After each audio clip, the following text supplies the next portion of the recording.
Lil Yachty said some pretty tasteless things about George Floyd in a recent live stream / song that he made with a live streamer called Black Boy Max. The question becomes, because of how Steven Jackson responded to that, was that the right way to go about doing this? You know, should he have addressed this in public, or is a private the way to address, you know, your issues that you have with somebody like this? So we're going to talk about it. I'm Sean, Lonegevity with Bringing Down the Band and the New Old Heads podcast. And this is my Unpack series where I typically go deeper on New Old Head segments. But let's get into this reaction and talk about it further. I'm finna go break the bank for it. Put my knee up on her neck. I went George Floyd. I been tweaking shit.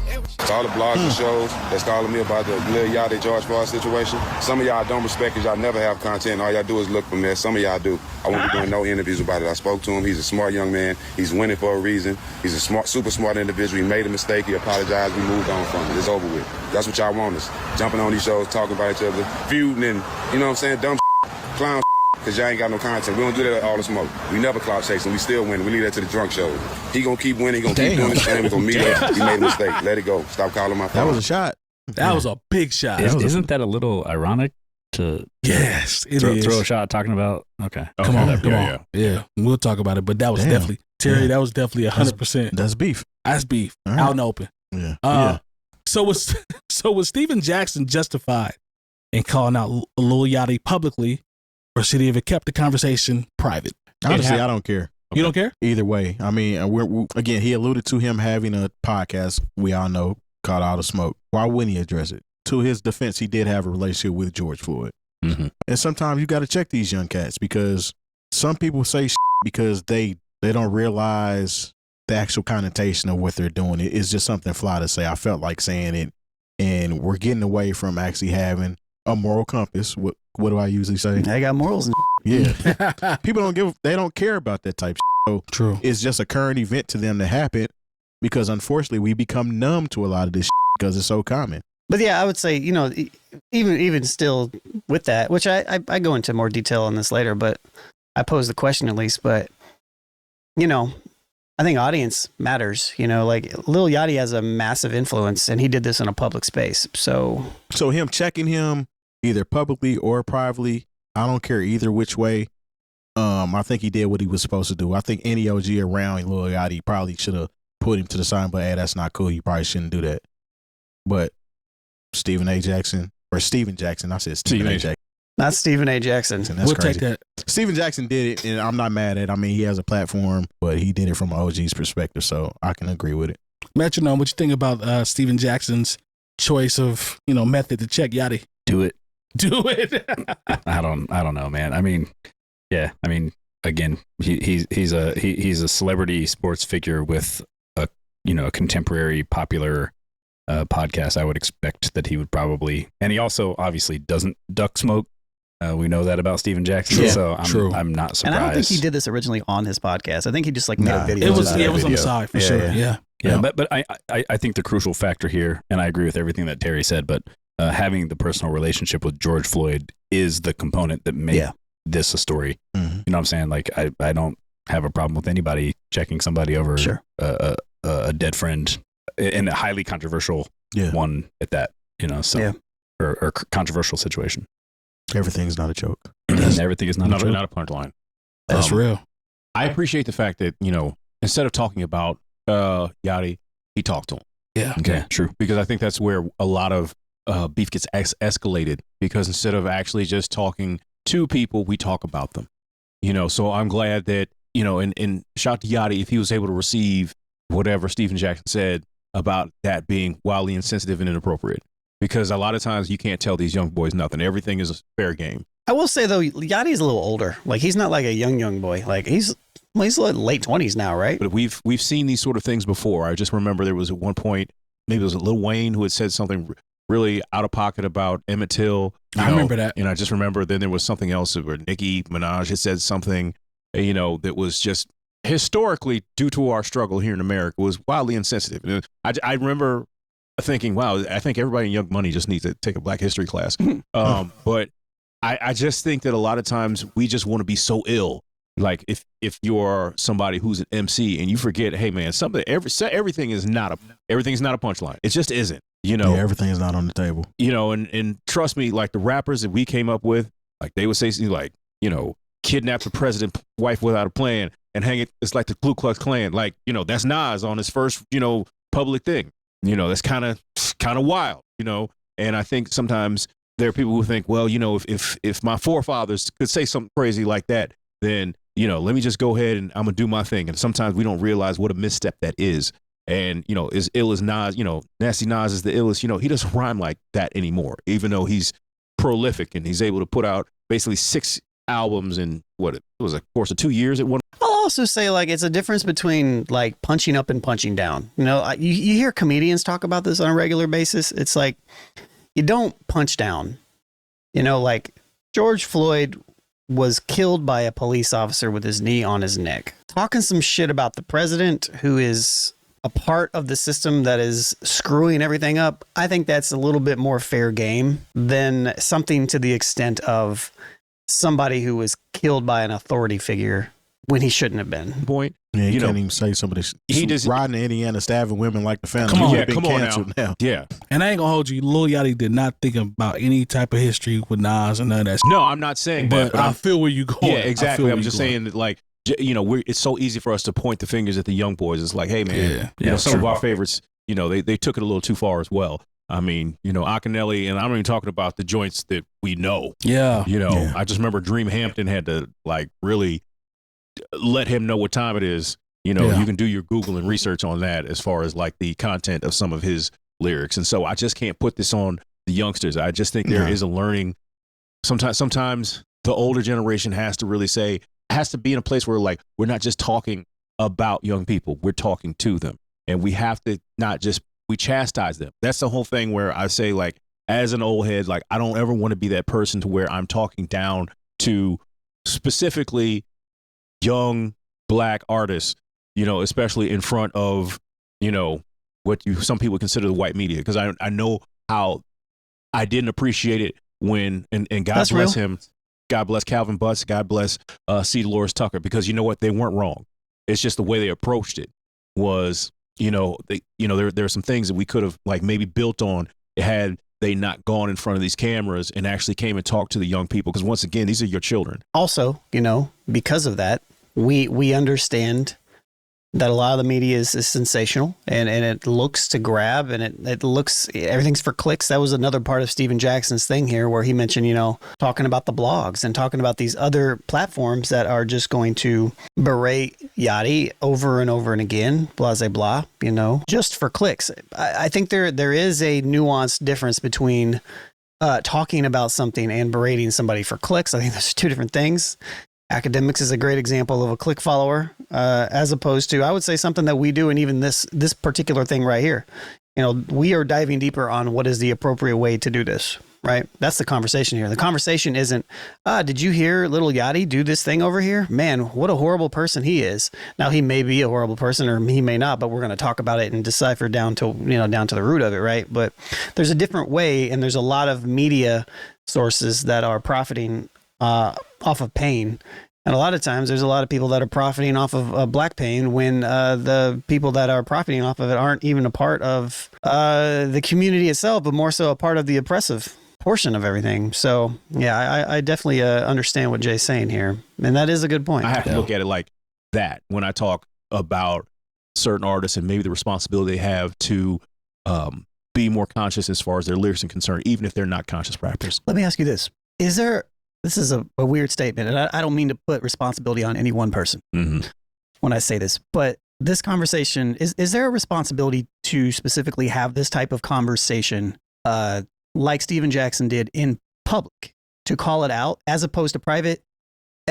And I acknowledge what you said about that, you know, what you The said there. infraction was in public, so I think the acknowledgement has to be in public as well. Because he's Plaque Max. He's on a big live stream. He's Lil Yachty. These are artists who've known to have a very large, major white young fan base, right? So if this is happening on a large space, you know, to me, it almost seems like it's almost necessary to kind of I don't want to say set the example because that's not the right thing to say, but you don't want it to almost go unseen by these young white kids that are watching this to say like, sure, you can make the conversation in private, but is that leading in the wrong direction? I don't know. Yeah, because at the end of the day, put my knee up on her neck like I'm George Floyd is bad in multiple levels here, right? And you have a bunch of young white kids who got no understanding of context, are not very learned, who are just going to run with this. And a lot of times they don't have the home that's going to tell them what they're saying and what they're doing is incorrect, wrong, distasteful, whatever. You know, they lack the culture for that a lot of times as well. So I feel like in the two scenarios, even though I understand where Jay's coming from, I would lean towards this needs to be made public. Like, I like the fact that I think it's okay to address this person. This is my perspective. White people need to see this because after all these years, we're still existing right now in a place in human history where we have to explain very basic things to white people about privilege and about white supremacy and about just the very nature of the things that just generally exist. And white people are still very defensive about this stuff. It's just a lack of accountability and it's just indoctrination that's passed down from generation to generation. But I feel like these things need to be said. These conversations are good for white people. But I also understand simultaneously how that's not necessarily a black person's responsibility. It's hard to pass through and punch through to that privilege barrier because there are not enough white people that talk about this stuff, especially to the youth. The answer to that question. I actually think that it was good that he said it because I had no idea that this song or whatever even existed. Yeah. So without Steven Jackson actually calling it out, which he should have done, I wouldn't have known about it. So I think what he did was correct. I do too, but you know, this is my perspective, you know. Well, you know, and it's, you know, aside from it being, you know, something was insensitive to George Floyd and the whole situation and what the country went through due to that, it's like, it's crazy how we can almost just skip past the blatant misogyny in the record. Yeah, that as well. That's kind of crazy. Is like, oh, that's why. And then once again, I'm old, and so maybe these are the things that pop up when you're 48 years old and you hear certain things in a record. I was like, well, we weren't bothered by that. And dang, now that you say that, that's a really wild line. Yeah, and it's because it's because we're so desensitized by how, you know, and like this is why like I knew time was up as far as like, even if I hadn't been, you know, essentially forced out of working, you know, in the clubs. I remember hearing. I mean, think of the connotations of what he's saying there with that line, whether he knows it or not. I put my knee up on her neck like I'm George Floyd. That's pretty wild, man. Some rapper talking about, you know, tearing a girl's nouveau ring out. I was like, what are we doing? I was like, I got to get out of here. This is like, and the thing is, well said. I heard women. I saw women just kind of vibing to it. I'm like, obviously, I'm too old to be here. What song was that? I can't even tell you. I just know that it must have been a hit because I heard it once a week. If you don't know Jay Moore, who's talking obviously in the blue shirt, and Metronome, who's on the left, they're getting ready to go into their 20th year of Take That Tuesdays. It's a local Indianapolis staple. They've been doing a hip hop night once a week for over 20 years this March, which is completely wild. It's the longest running hip hop show or event in any, in Indianapolis, maybe in the Midwest. And it's definitely up there just in general. But like Metronome's the DJ, Jay Moore is the host. They've been doing it for a very long time. So they've got a special type of camaraderie if you've never seen Metronome on our show before. You know, kind of dials back to accountability to a certain degree, both for, you know, Lil Yachty to own up to kind of making a silly statement, but also, you know, for Steven to kind of check him and them to have an adult conversation, iron it out, learn the lesson, maybe not do it again, which I think is something that we all have to do as humans in order to have morals and you know, but that's also an inside joke. I think that part is the part that you know, with the younger generation, you'll have some that will accept, like Yachty did. You know, they'll have the conversation openly or openly apologize. Steven Jackson was describing it.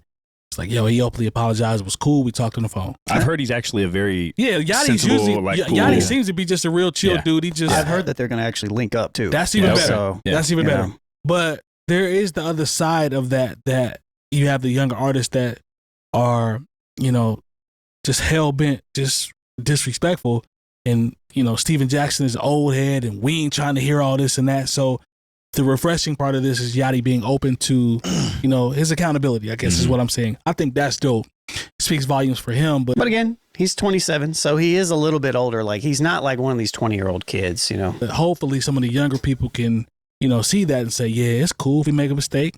The OGs come down on us. Cool. I should get in my feelings. I'm going to accept it. We have a conversation and we move on from there. Yeah, I think this situation was handled pretty well, if I'm going to be honest. Like, now granted, Steven Jackson isn't the order of, like, he's not the end all be all for everything. You know what I mean? It's not like, oh, somebody said something wrong about George Floyd. Now you have to take it up with Steven Jackson. You know what I mean? Like, Steven Jackson just happened to be the person that made the statement. Lil Yachty responded to it. They fixed their issue between themselves. I think another question would become, does Yachty need to do something further? Does he need to make a statement about this song? Does he need to say something further about, this was done in bad taste, outside of just him privately to Steven Jackson? Because at the end of the day, yeah, sure, Steven Jackson knew him, and sure, there's that personal connection there that you can make it so Steven Jackson doesn't hate you, but like, you should probably make a public statement about, how foul of a line that is, in general, or just your thinking along that moment. And maybe he has at this point. I don't know. For me, it's enough that he was receptive to Steven Jackson. For me, that's enough. And that they had a conversation, that he said what he said. But for other people, it's not going to be. So, it is a lose-lose kind of situation in general. But, all you can do is apologize. I think maybe making a public statement about it. Maybe taking the song, removing the song from wherever it is, not having it be out there, I think is probably a smart thing as well. And I don't know. That's probably what I would do if I was in that situation. Like, I don't know if I've never written anything as wild as that. And I've written some wild stuff, but nothing quite like that. And even more that I think about is like, put my knee up on her neck like I'm George Floyd. Like, this is like a snuff film or something, right? This is crazy. Anyways, let's not go down that path. I'm Sean, Lonegevity, with bringing down the band, the New Old Heads. This is my Unpack series, and this was a segment from episode 449 with special guest DJ Metronome. He's going to be a recurring person on our show once a month. Happy to have my guy who's also, he teaches with me at Decademics. He's the one who owns the school and store. Known him for a very long time. I'm happy to have him on to talk hip-hop stuff because he's definitely a very powerful and impactful voice here in Indianapolis and in hip hop in general. So, till next time, become a Patreon member, patreon.com/newoldheads. Become a free one. Just go do it, And if you want to support us, you can do the $5 thing and get all of our uncut episodes that drop every Wednesday. So, all right, till next time. Peace.